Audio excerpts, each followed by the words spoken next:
Andi baca song pada alun dan atumo dan alam dan alun dan jengtoy jeng di situ ada kalang malu mah ada linggo makapanong lah mah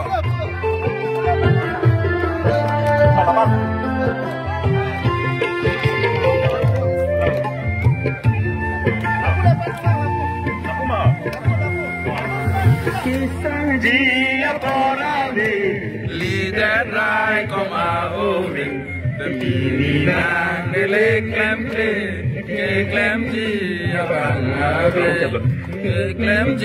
abang ave Kisang dia porade lidah rai komauring terpilihan neleklem abang ave Abang ave laporan jawab yang lain kalau dapat video Kisang dia por biasa lah pasal lori dokter langge maju kalau mah masih tunjuk tik langge kisang por tawe lah pensang tak sangsi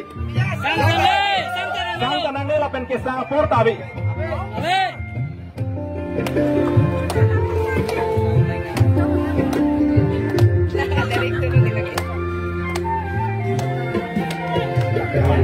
Boleh ngapurong ikan sesong kena palong solang doa kaya jong patunan di botea song ikan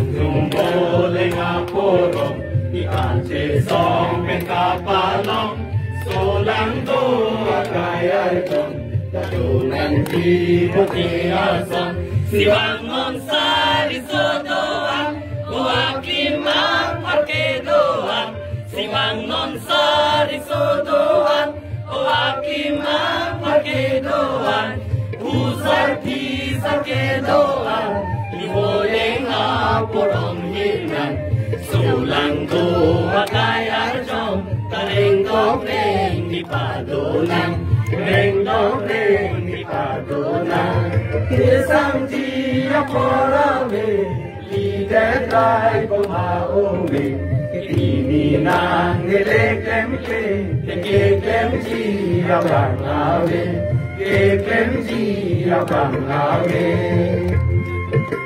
ini lekem ke de komasi kem nang dolang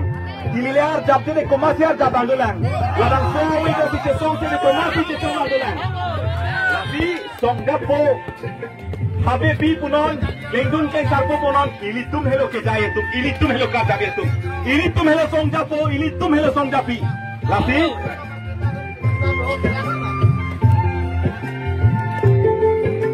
Ambisi, no eviction. No rest. Talita silong gande, nade try komauwe, ini nang nilekemke. Tetengay ko ang tsunami Pagkita silong damde silong damde Tetengay ko mauwi Ininang nilikemke Tetengay ko ang tsunami Siwang nong sari sodoan Uwag limang markedoan Siwang nong sari sodoan Uwag limang markedoan Pusat isa kedoan Boleng apurong hirnan Sulang doa kaya jong Reng dok reng ipadonan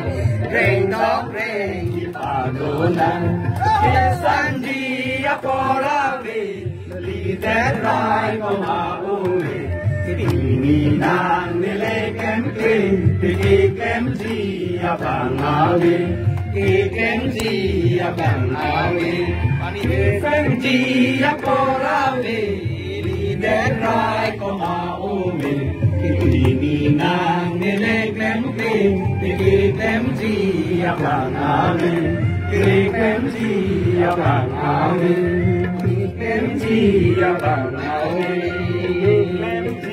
abang ave